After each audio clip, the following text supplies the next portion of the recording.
Saudara-saudari terkasih dalam Kristus, hari ini Senin 2 Desember 2024 dalam pekan pertama Advent tahun C.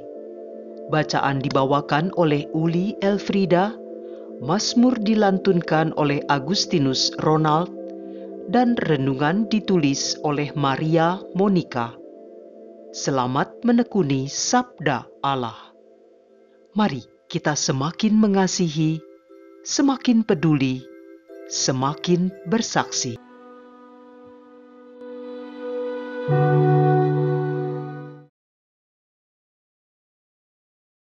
Dalam nama Bapa dan Putra dan Roh Kudus. Amin. Allah Bapa yang Maha Kuasa dan Kekal, terima kasih untuk hari baru yang Kau limpahkan bagi kami. Di masa menjelang kedatangan Putra-Mu Yesus, kami ingin mencari Dia untuk semakin mengenal dan mendekatkan diri kepadanya dengan iman yang penuh pengharapan. Kami mau datang kepadamu dan membuka hari ini dengan mendengarkan firman-Mu. Bukakanlah akal budi kami agar Kau mampukan untuk mengerti dan melaksanakannya dalam hidup kami. Demi Kristus, Tuhan dan Penyelamat kami. Amin. Bacaan dari Kitab Yesaya, bab 2, ayat 1 sampai 5. Inilah firman yang dinyatakan kepada Yesaya, putra Amos, tentang Yehuda dan Yerusalem. Pada hari-hari yang terakhir akan terjadilah hal-hal ini. Gunung tempat rumah Tuhan akan berdiri tegak di atas gunung-gunung dan menjulang tinggi di atas bukit-bukit. Segala bangsa akan berduyun-duyun ke sana, dan banyak suku bangsa akan pergi serta berkata, "Mari kita naik ke gunung Tuhan, ke rumah Allah Yakub, supaya Ia mengajar kita tentang jalan-jalannya, dan supaya kita berjalan menempuh jalan itu. Sebab dari Sion akan keluar pengajaran, dan dari Yerusalem akan keluar sabda Tuhan. Tuhan akan menjadi hakim antara bangsa-bangsa, dan akan menjadi wasit bagi banyak suku bangsa. Maka mereka akan menempa pedang-pedangnya menjadi mata bajak, dan tombak-tombaknya menjadi pisau pemangkas. Bangsa yang satu tidak akan lagi mengangkat pedang terhadap bangsa yang lain, dan mereka tidak akan lagi berlatih perang. Hai kaum keturunan Yakub, mari kita berjalan di dalam terang Tuhan." Demikianlah sabda Tuhan.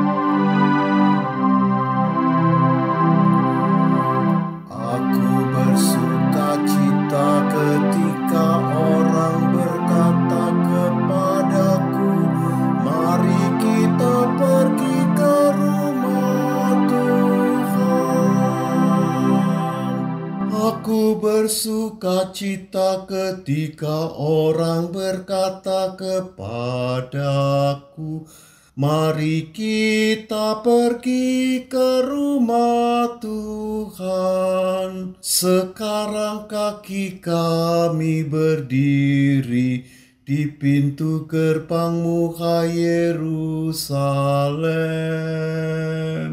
Aku bersukacita ketika orang berkata kepadaku, "Mari kita pergi ke rumah Tuhan."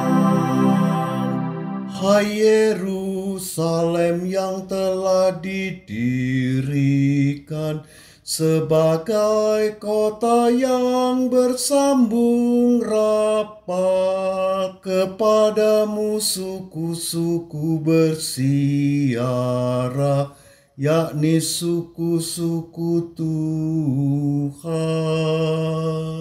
Aku bersuka cita ketika orang berkata kepadaku, mari kita pergi ke rumah Tuhan,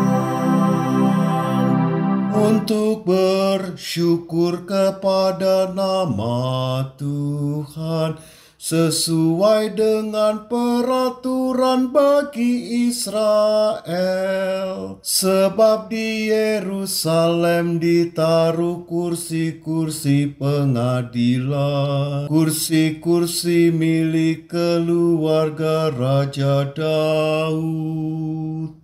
Aku bersuka cita ketika orang berkata kepadaku, mari kita pergi ke rumah Tuhan.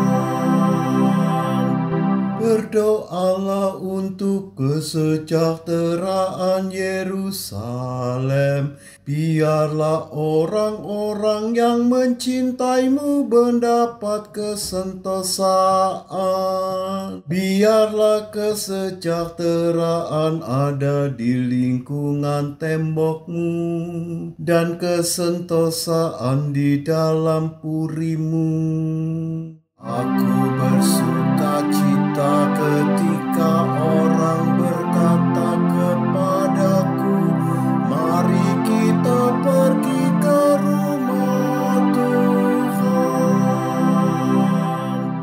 Oleh karena saudara-saudara dan teman-temanku, aku hendak mengucapkan semoga kesejahteraan ada di dalammu.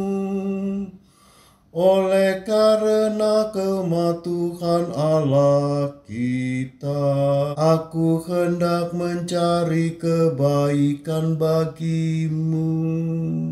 Aku bersuka cita ketika orang berkata kepadaku, mari kita pergi ke rumah Tuhan.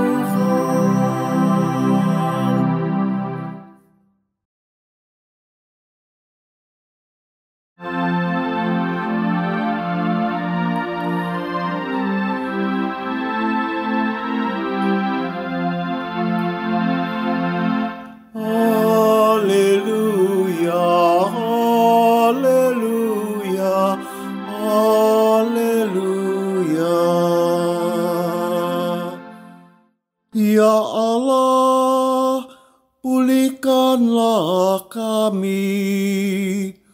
Buatlah wajah-Mu bersinar, maka selamatlah kami. Haleluya, haleluya, haleluya.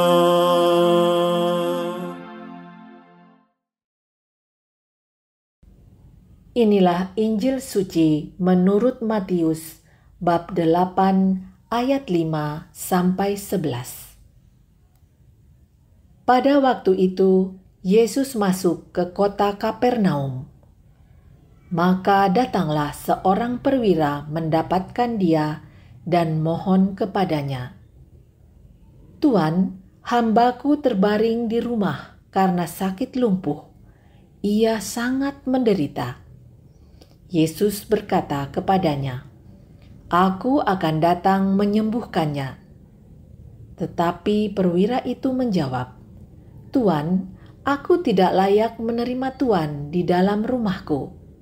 Katakan saja sepatah kata, maka hambaku itu akan sembuh. Sebab aku sendiri seorang bawahan, dan di bawahku ada pula prajurit. Jika aku berkata kepada salah seorang prajurit itu, 'Pergi,' maka ia pergi. Dan kepada seorang lagi, 'Datang,' maka ia datang. Ataupun kepada hambaku, kerjakanlah ini, maka ia mengerjakannya. Mendengar hal itu, heranlah Yesus. Maka ia berkata kepada mereka yang mengikutinya, "Aku berkata kepadamu, sesungguhnya iman sebesar ini tidak pernah kujumpai pada seorang pun di antara orang Israel.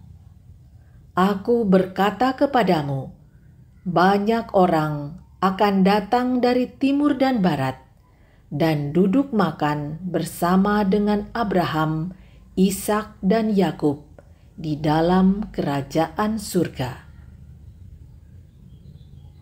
Demikianlah sabda Tuhan.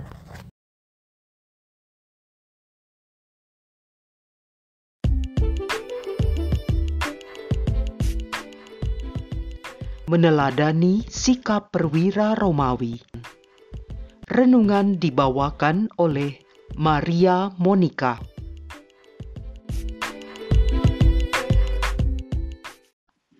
Kita sudah sering mendengar bagaimana Yesus menggunakan ilustrasi tertentu untuk memberikan gambaran tentang kerajaan Allah atau kerajaan surga. Dalam Injil hari ini, Matius mengilustrasikannya sebagai duduk makan bersama-sama dengan para bapa leluhur Abraham, Ishak, dan Yakub di dalam kerajaan surga. Yesus memberikan janji ini sebagai tanggapan atas iman seorang perwira Romawi yang datang kepada Yesus memohon kesembuhan hambanya yang sakit lumpuh dan sangat menderita. Perikop yang termasuk sebagai bagian dari kisah-kisah mukjizat penyembuhan yang dilakukan Yesus semasa hidupnya di dunia ini, mestinya sudah sangat akrab kita dengar. Di sisi lain, dalam hidup sehari-hari, mungkin kita pernah mempertanyakan seperti ini. Aku telah berkali-kali memohon sesuatu kepada Yesus, tetapi mengapa sampai kini belum juga dikabulkan?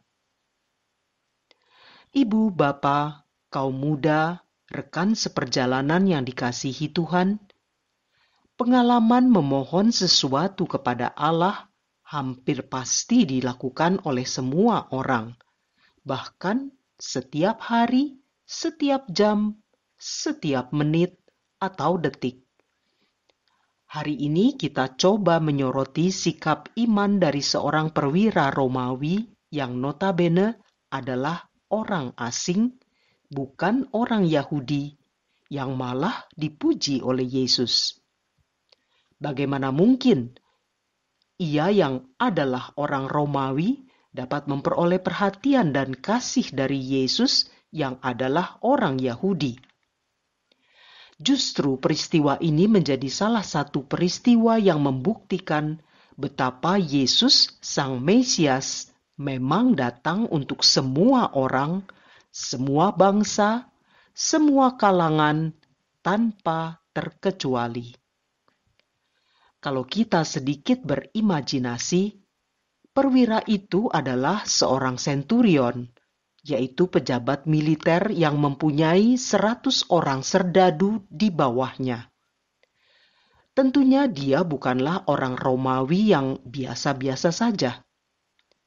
Di sisi lain, dengan kedudukannya itu, dia menunjukkan kasihnya kepada hambanya yang sakit dengan datang memohon sendiri kepada Yesus.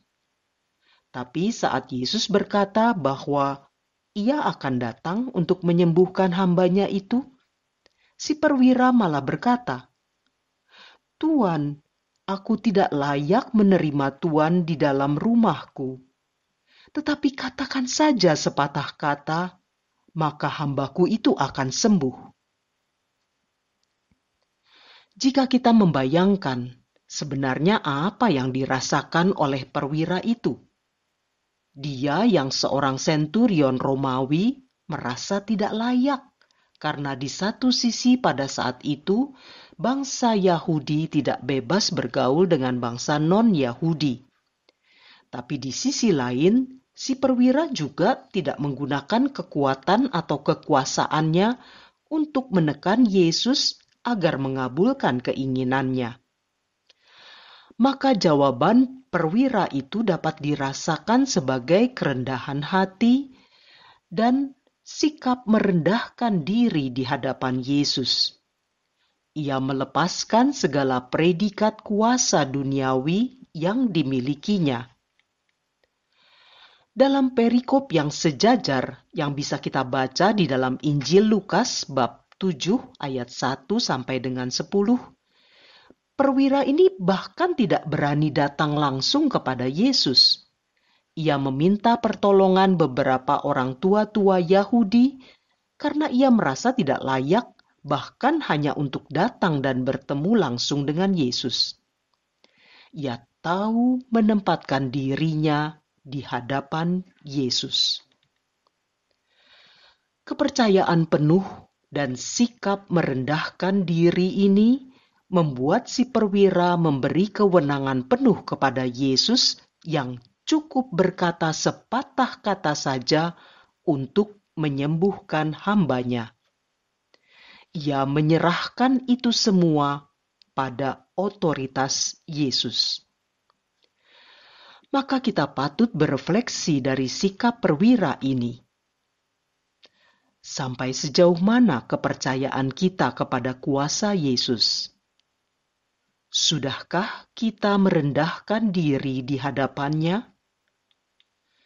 Bagaimana kita menempatkan Yesus dalam seluruh gerak hidup kita? Apakah kita hanya sekadar meminta ini dan itu? Apakah kita juga mengindahkan dan mendoakan kebutuhan sesama, bukan melulu untuk kepentingan diri sendiri saja? Marilah berdoa. Allah yang Maha Kasih, kedatangan Putramu Yesus Kristus telah mengubah hidup kami menjadi penuh harapan. Kami yang terperangkap dalam kegelapan dosa dan tak berdaya dalam menghadapi sakit penyakit ataupun kesulitan hidup yang kian membelit, beroleh kepercayaan yang menumbuhkan harapan bahwa Engkau akan membebaskan kami dan memberi jalan keluar menuju keselamatan. Dialah Yesus Kristus yang kedatangannya kami nantikan, yang bersama Dikau dalam persekutuan Roh Kudus, Allah yang hidup, kini dan sepanjang masa. Dalam nama Bapa dan Putra dan Roh Kudus. Amin.